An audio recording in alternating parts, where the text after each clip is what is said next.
नमस्कार। रेडियो कार्यक्रम हाम्रो वनमा सहकर्मी माया कणेलसँगै म सरुचा बगाई। कार्यक्रम हाम्रो वन नेपालकै सर्वोत्कृष्ट सामुदायिक रेडियो विजय एफएम 101.6 हरेक साताको बिहिबार साँझ 6:30 बजेदेखि 7 बजेसम्म सुन्न सक्नुहुनेछ। त्यसै गरी यो कार्यक्रम तपाईँ हरेक साताको आइतबार साँझ 5 बजेको विजय मुख्य खबरपछि पुनः प्रसारण सुन्न सक्नुहुनेछ। त्यसै गरी www.vijayfm.org.np र विजय एफएम 101.6 को आधिकारिक फेसबुक पेजबाट पनि सुन्न सक्नुहुनेछ। अबको आधा घण्टासम्म हामी तपाईसँगै रहनेछौँ। कार्यक्रम हाम्रो वन क्षेत्रको संरक्षण, विकास र व्यवस्थापनमा केन्द्रित रहेर विभिन्न विषयवस्तुमाथि चर्चा गर्ने कार्यक्रम हो। हाम्रो वनमा रहेर हामी वन, वन्यजन्तु र जलवायु परिवर्तनका कुरा गर्छौं। सामुदायिक वनले गरिबी उन्मूलन, पर्यटन प्रवर्धन र हरियाली प्रवर्धनमा गरिरहेको काम र समुदायलाई सामुदायिक वनसँग कसरी जोड्न सकिन्छ भन्ने विषयमा छलफल र कुराकानी गर्दै आइरहेका छौं। जलवायु परिवर्तनले पार्ने तत्कालीन र दीर्घकालीन असरको बारेमा पनि हामी कार्यक्रममा चर्चा र परिचर्चा गर्दै आइरहेका छौं। वन संरक्षणमा सरकारवालाको भूमिका, भए गरेका प्रयास र वातावरणीय सुरक्षाका विषयमा हामीले कार्यक्रम हाम्रो वनमा कुराकानी गर्ने गर्छौं। सामुदायिक वनमा आश्रित वन्यजन्तु, तिनका वासस्थान तथा जैविक मार्ग संरक्षण लगायतका विषयमा केन्द्रित रहेर वनका पदाधिकारी, उपभोक्ता तथा विज्ञहरूसँग कुराकानी गर्नेछौं।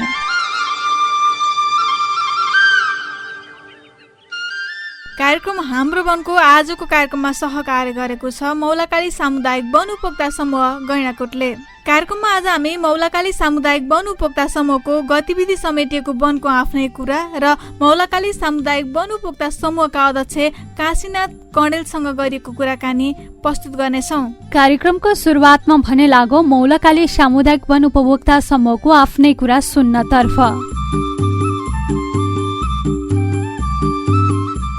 पूर्वी नवलपरासीको गैंडाकोट नगरपालिकामा अवस्थित धार्मिक आस्थाको धरोहर मौलाकालिका मन्दिरको सौन्दर्यसँग देवघाट धाम, नारायणी नदीको तटमा अवस्थित प्राकृतिक सौन्दर्यताकै धनी मौलाकाली सामुदायिक वनले प्राकृतिक वनको विकास, धार्मिक सामाजिक विकासमा अग्रणी भूमिका निर्वाह गरेको छ। नेपालको मध्यभागमा मौलाकालिका माताको आँगनीमा नारायणी नदीको काखमा रहेको गैंडाकोट नगरपालिका वडा नम्बर 1 र 2 मा आफ्नो कार्यक्षेत्र बनाइरहेको मौलाकाली सामुदायिक वनले साँच्चीकै हरियो वन नेपालको धन भन्ने उखानलाई सार्थक रूपमा प्रमाणित गरेको छ। राष्ट्रिय वन ऐन 2049 तथा नियमावली 2051 र साधारण सभाले दिएको अधिकारभित्र रही वन तथा पर्यावरणीय संरक्षण गर्नु संस्थाको प्रमुख उद्देश्य हो। हरियो वन नेपालको धन भन्ने भनाइलाई सार्थक तुल्याउन गैंडाकोट नगरपालिका वडा नम्बर 1 र 2 का तत्कालीन वडावासीहरू र व्यक्तित्वहरूको अगुवाईमा 2052 सालमा स्थापना भई हालसम्म अनवरत रूपमा सञ्चालित छ। यस समूहले वन विकासमा महत्त्वपूर्ण भूमिका खेल्दै आएको छ। ठुला ठुला राता नाङ्गा डाँडाहरूमा समूहको अथक प्रयासबाट विभिन्न जातका रुख बिरुवा, लोपोन्मुख जातका जडीबुटीहरूको वृक्षारोपण गरी संरक्षण गर्दै आएको छ।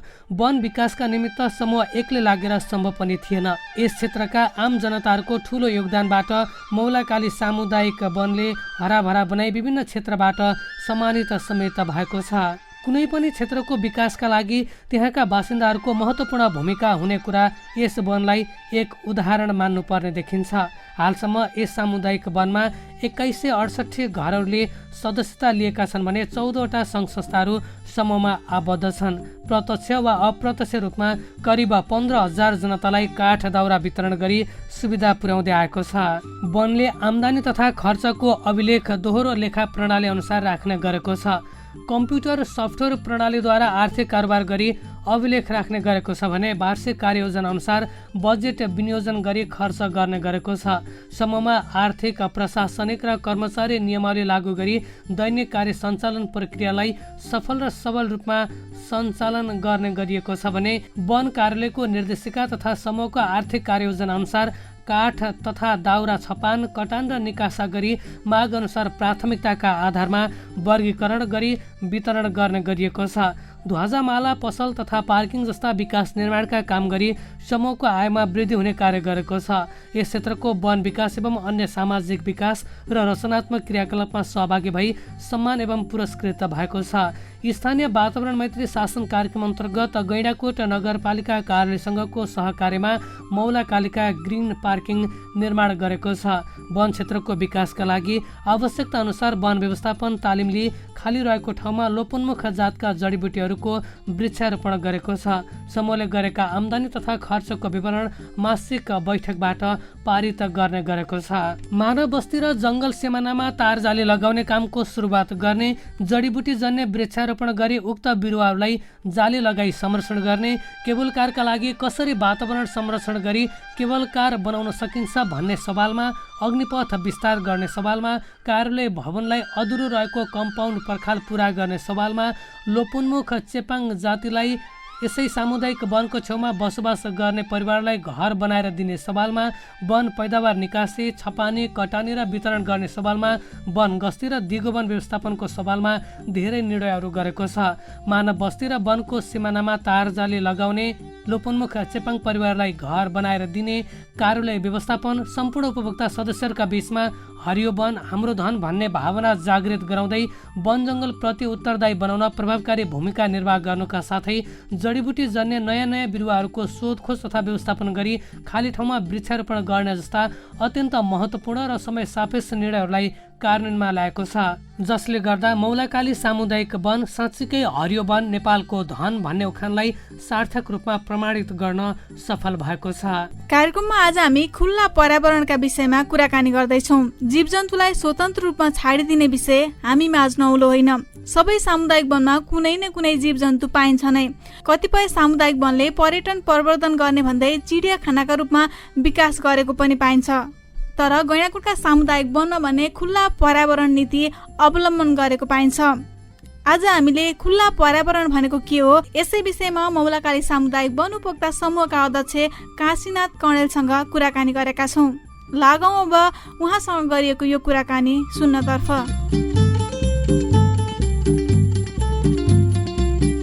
नमस्कार सर। नमस्ते। स्वागत छ कार्यक्रम हाम्रो वनमा। धन्यवाद। हिजो आजको व्यस्तता केमा छ? अब अहिले तत्काल त अब यी भावी हामीले ल्याएका कार्ययोजनाको बारे के गर्ने कसरी गर्ने भन्ने र यो जुन बरघाट हेटौँडा बरघाट 200 kVA जुन विद्युत प्रसारण लाइनले कटान गरेका काठहरू थिए, त्यो काठ दाउरा वितरण कार्यमै बढी व्यस्त छौँ अहिले। भिजिट नेपाल 2020 मनाउँदैछ। सामुदायिक वनले यो सफल बनाउनका लागि चाहिँ कस्ता योजना बनाउँदैछ? अब अहिले भर्खरै बनाएर त खासै केही हुने किन 20 त सुरु भइसक्यो र अब अहिले त त्यही पनि हिजोका केही कामहरू अब समग्रमा हाम्रो मौलाकाली वनको भन्नुपर्दा अब यसले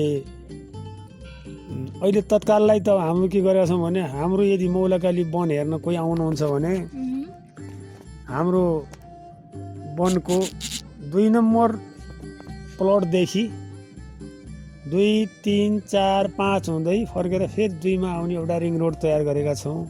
बाहिर त्यो बाटो जाँदै गर्दा हामीहरू बाँसघारीहरू, बिचका सिमसारहरू होइन, जनावर वन ठाउँहरू यी लगायतका कुराहरू हामीहरूले साधनबाटै भनौँ न 4 व्हिलर गाडीबाट अथवा चाहिँ साधनबाट हामीले हाम्रो वनको धेरै क्षेत्र घुमाउन सक्छौँ। रिङ रोड एउटा तयार पारेका छौँ अहिले तत्काललाई। र अब अहिलेको कार्ययोजनामा के कति सक्सेस भइन्छ, देवघाटबाट मौलाकालीका जाँदै गर्दा बिचमा ओखले भन्ज्याङ भन्ने एउटा डाँडो छ, त्यो ऐतिहासिक थलो भन्नुपर्छ, एउटा ढुङ्गामा एउटा ओखलको आकार छ। त्यो ठाउँबाट मन्दिर पनि देखिने, देवघाट पनि देखिने र बिसाउने क्षेत्र पनि भएको हुँदा त्यहाँ एउटा हामीले भ्यू टावरको यहाँ चाहिँ एउटा आयोजना अगाडि सारेका छौँ। त्यो कतिको प्रचार प्रसार छ? सामुदायिक वन क्षेत्रभित्र छ भन्ने कुरा मात्रै थाहा छ कि बाहिरी रूपमा प्रचार प्रसार हुन सकेको छ? त्यो हामीले तयार नभएको हुँदा बाहिर खासै प्रचार हामी जस्तै विशेष गरी अब हाम्रो सामुदायिक वनका र केही देवघाट मौलाकाली हिँड्ने बाहेक अरू बाहिर त्यति प्रचारमा त कमै छ।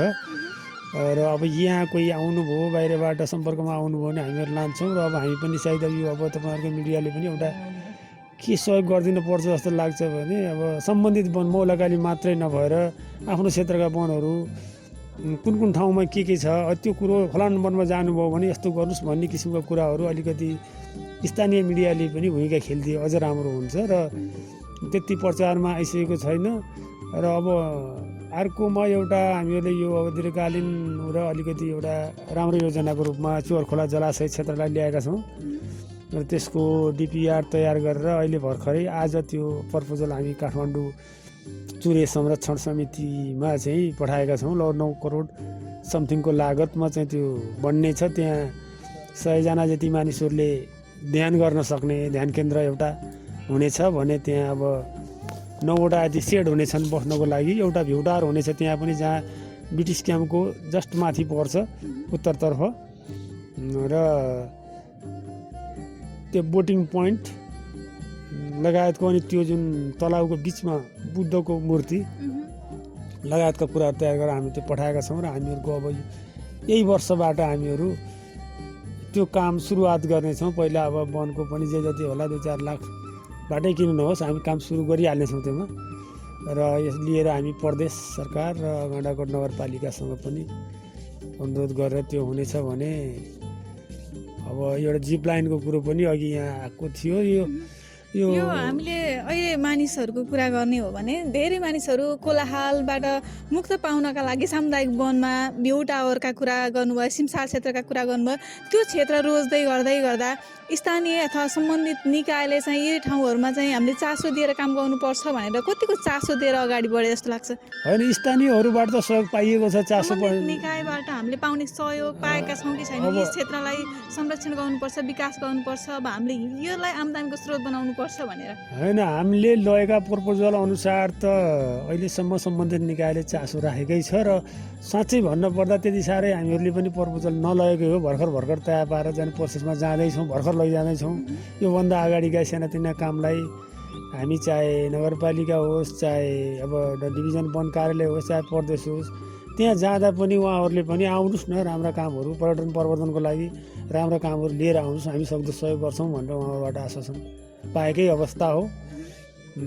र अब यहाँ हामी नै त्यहाँ पुग्न सक्छौँ। हामी पनि अब हिजोभन्दा अगाडि अब आफ्नै वनका व्यवस्थापन लगायतका कुराहरूमा हेऱ्यो। हामीले अब पहिला अब एउटा पार्क थिएन, यो गाडी पार्किङको लागि गर्ने भन्यो, केही लगानी त्यहाँ गरियो र अनि जुन धजामाला पसलहरू व्यावसायिक हिसाबले वनको चाहिँ एउटा दिगो आम्दानी होस् भने त्यतापट्टि सोचियो, त्यता लागि अब अहिले पछिल्लो पिरियडमा अब त्योभन्दा नि पर्यटनको विकास गर्न सक्यो भने अझ राम्रो हुन्छ भनेर अब यो मौलाकाली समाज केन्द्रद्वारा सञ्चालित शान्तिवन बाटिका जुन पिकनिक स्पोट छ त्यो पनि अलि व्यवस्थित भइराख्न सकेका छैन। त्यसलाई अब मौलाकाली सामुदायिक वनले पनि सहभागिता जनाएर अगाडि बढाउने भन्ने एउटा चाहिँ छलफलमा छौँ। त्यो कहाँ के कति हुन्छ। हामी धार्मिक सेवा समिति मौलाकालीका मन्दिर, मौलाकाली समाज केन्द्र र मौलाकाली सामुदायिक वन तीनवटाको एउटा संयुक्त पहलमा शान्तिवन बाटिकालाई अगाडि बढाउने भन्ने छ। र अनि अर्को हाम्रो के छ भन्दा अहिले यो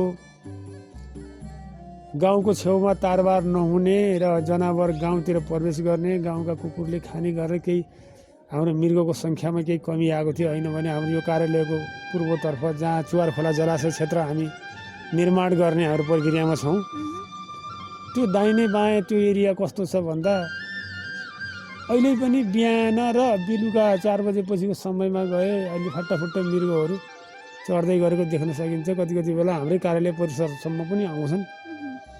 अब यो तारबेरा गरिएको छ जुन गाउँतिर जनावरले पनि नसताओस् र गाउँका मान्छे र कुकुरले पनि जङ्गल जनावरलाई नसताउन् भनेर जाली तार लगाइएको छ। त्यो भएपछि मृगको अलिकति सङ्ख्या बढाउन सकियो भने खुल्ला जू जस्तै चोरखोला जलाशय क्षेत्र हेर्न आउने मानिसहरूले त्यो आउने क्रममा त्यो जनावरहरू पनि हेर्न सक्नेछन्। त्यो जलाशयको वरिपरि चरण क्षेत्र पनि भएको र त्यहाँ त्यो वासस्थानको लागि पनि उपयुक्त ठाउँ भएको हुँदा जनावरले पनि रुचाएको अवस्था हो। र अब हाम्रो योजना अर्को के भन्छ जस्तै अब निश्चित क्षेत्रलाई जुन जलाशयको आसपासको चाहिने 2-4 हेक्टर 10 हेक्टर कति जग्गा हुन्छ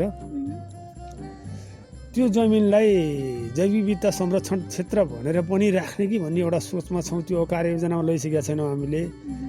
जलाशय बनाइसकेपछि त्यो वरिपरिको 10-20 हेक्टर जमिनलाई मात्रै भए पनि त्यो जैविक विविधता क्षेत्र भनेर राख्यो। त्यहाँको घाँस दाउरा काटिएन र मान्छे प्रवेश गरिएन भने त्यो जनावरलाई चाहिँ सुरक्षित हुने र त्यो पोखरीको आकर्षण अझै बढ्ने।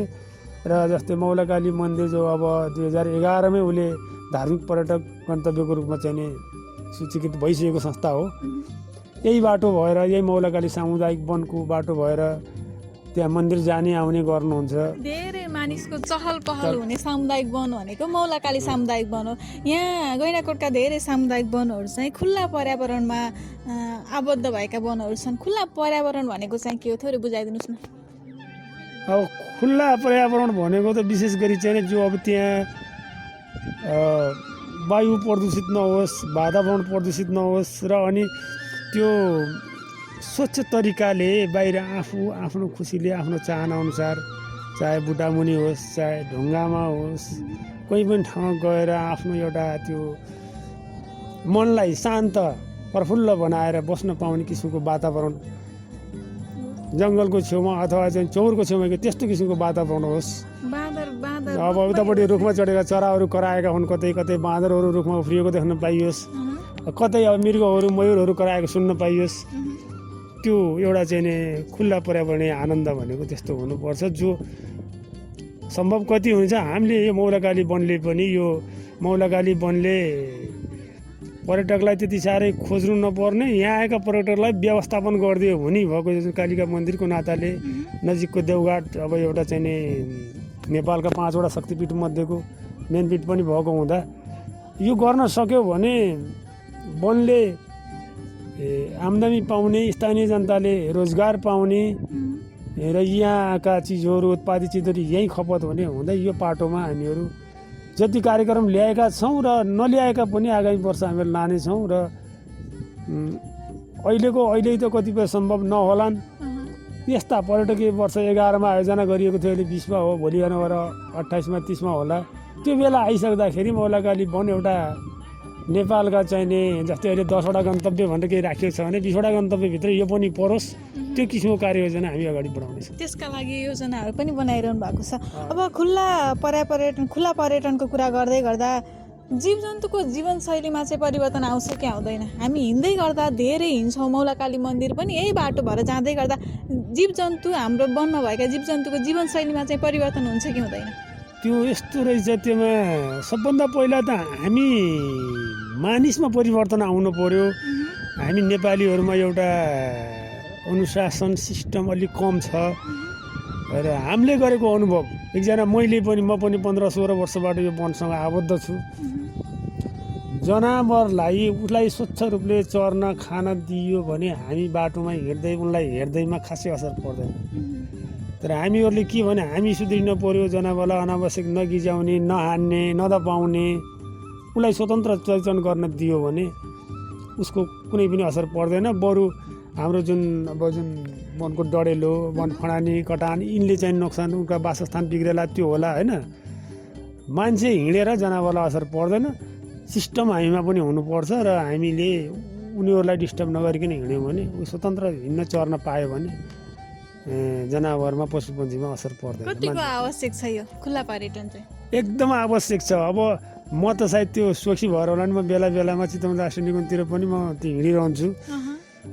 चाहे चित्तल होस्, चाहे गैँडा होस्, चाहे चाहिँ अब चाहिँ मृगहरू बनेलहरू होस्, स्वतन्त्र रूपमा चरिरहेको घुमेको चाहे चराचुरुङ्गी यी देख्दाखेरि आनन्द आउँछ भने त्यही भइदियो एउटा जूभित्र कैदमा राखेका जनावर एकछिन गएर हेर्नुभन्दा प्रत्यक्ष चाहिने फिल्डमै स्वतन्त्र रूपमा चरेका जनावरहरू चराचुरुङ्गीहरू हेर्दाको आनन्दै धेरै फरक हुन्छ र त्यो किसिमको कार्यक्रम राज्यले पनि ल्याउँदैछ र ल्याउनु पर्छ र सम्बन्धित सामुदायिक वन अथवा कबुलियत वनहरूले पनि यो म त काम त गर्नु पर्यो, यो काठ काटेर बेच्ने काम भन्दा पर्यावरणको विकास गर्ने कामलाई नै प्रायोरिटी दिनुपर्छ र अनि गैर काष्ठ वन पैदावारको पट्टि नै बढी चाहिँ नि फोकस गर्नुपर्छ जस्तो लाग्छ, जो दिगो हुनसक्छ र चाहिँ नि एउटा समाजलाई पनि भोलि परिवर्तन गर्ने खालको हुनसक्छ। त्यसो हुँदा यो वन पैदावार जुन काठ दाउरा मात्रै काट्ने बेच्ने भन्दा यसलाई काट्दै नकाटिकन पनि त्यो जनतालाई त्यो सुविधा दिने किसिमको वातावरण गराउन सकियो भने हाम्रो वातावरण जोगाएर चाहिँ नि मानिसले चाहिँ नि एउटा उदाहरणीय रूपमा चाहिँ यहाँ आउन हेर्न सकुन्। आखिर मान्छे आउने भनेको पैसै आउने हो। यहाँ आयो, कोही आयो, ल गाडीमा घुमाउनु लैदिए, त्यो गाडी यहीँकोले चलाउँछ, गाडी यहीँको मान्छेको हुन्छ, चिया खायो यहीँको मान्छेको खाइदिन्छ। अनि सबै कुरो त्यो पैसा यहाँ आएपछि त हामीले एउटा उपभोक्तालाई वर्षमा 5 किबी काठ दिन्छौँ, मिलमा किन्दा भन्दा 2000 भए 10,000 राहत पाउँछ उसले। हामीले पर्यटन ल्याएर वर्षको 15,000 राहत दिन सकियो भने किन काठ काट्नु पर्यो? त्यही माथि सबैभन्दा सम्पन्न हामी गैंडाकोटमा रहेका सामुदायिक वनहरू चाहिँ खुल्ला रूपमा जहाँबाट जसरी जान पनि सकिन्छ र रुखमा बाँदर नदेखेको मान्छेले रुखमा बाँदर नाचिरहेको देख्न सक्छौँ, चरा उडिरहेको देख्न सक्छौँ, मयूर नाचेको देख्न। तर हामीसँग सबै कुरा छ, तर पनि हामीले पर्यटक ल्याउनका लागि अझै पनि गतिलो साधन, गतिलो माध्यम अझै पनि बनाउन सकेका छैनौँ। के देख्नुहुन्छ यसमा चाहिँ? त्योमा त यस्तो हुँदो रहेछ। सबभन्दा मेन कुरो के भन्दा एउटा किसानको छोरोलाई इन्जिनियर बनाउन बहुत गाह्रो हुन्छ। त्यो किसानले आफ्नो छोरालाई जन्मेदेखि घाँस काट्ने, भैँसी दुहुने, गोबर फाल्ने अथवा जोत्ने, खन्ने यो सिकाएको हुन्छ। बाउले त्यो गरे हुँदा ऊ जान्ने बित्तिकै कुटो लिएर बारीमा गएको हुन्छ। अनि इन्जिनियर भन्ने के थाहा हो? नेपालको परिवेश भनेको यही हो। अब कोही भाइ अहिले त विदेशको बाटाहरू खुल्यो, अमेरिका, अस्ट्रेलिया, जापान, जर्मनतिर गएर आए, देखेर आए, केही मान्छेले त्यहाँ भोगेर आए र यहाँ विकास हुँदै गयो। होइन भने राज्यले गरेका 1-2 ठाउँ बाहेक सामुदायिक वनहरूले प्राइभेट सेक्टरमा चाहिँ यस्ता कामहरू बहुत कम भएका थिए। त्यो हुनुको पछाडि यहाँ त्यो दिमागको विकास नहुनु हो। अबको पिरियडमा हुन्छ र गर्नुपर्छ र खुल्ला वातावरणको चाहिँ पशुपन्छी लगायतको चरण, खुल्ला चरण र चाहिँ पर्यटकहरूले खुल्ला अवलोकन गर्न पाउनु नै सबभन्दा राम्रो हो। त्यो हुन्छ र हुनुपर्छ। हामीहरूकोमा ढिला भएको मेन त्यो हिजोबाट चाहिँ त्यो संस्कारमा नहुर्किएको हुँदा त्यसमा नगइसक्या भएर त्यस्तो भएको हो। परम्परागतमै गयौँ, अब त्यसले हुँदैन। हामी अब आधुनिकीकरणतिर जानुपर्छ। आफ्नो वातावरणलाई चाहिँ नबिगारिकन सुधार्ने किसिमले आधुनिक तरिकामा नजाने हो भने अबको पिँढीले त्यो हामीहरूको त्यो परम्परा सम्हाल्न नै सक्दैन र अझ विकराल अवस्था जान सक्छ।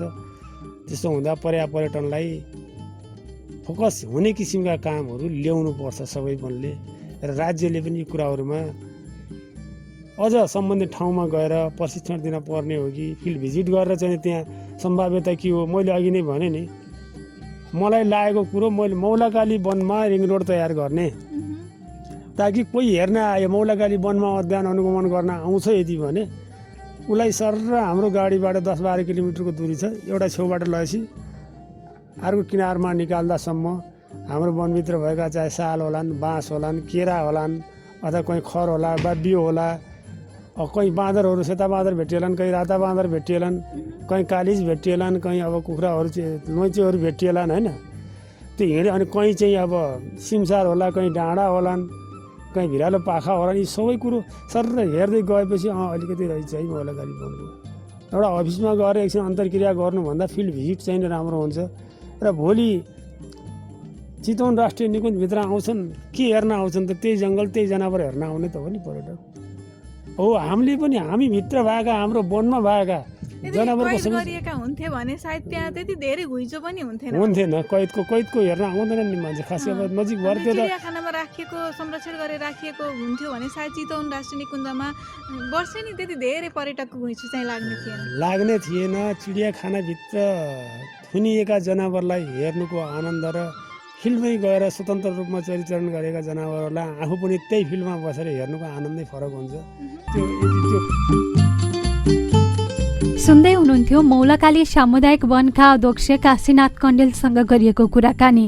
उहाँसँग हामीले खुल्ला पर्यावरणका विषयमा रहेर कुराकानी गरेका थियौँ। खुल्ला पर्यावरणले पर्यटक आकर्षित गर्न सहयोग पुग्ने उहाँको भनाइ पनि रहेको छ। मौलाकाली सामुदायिक वनले पनि खुल्ला पर्यटनलाई जोड दिँदै अगाडि बढेको छ।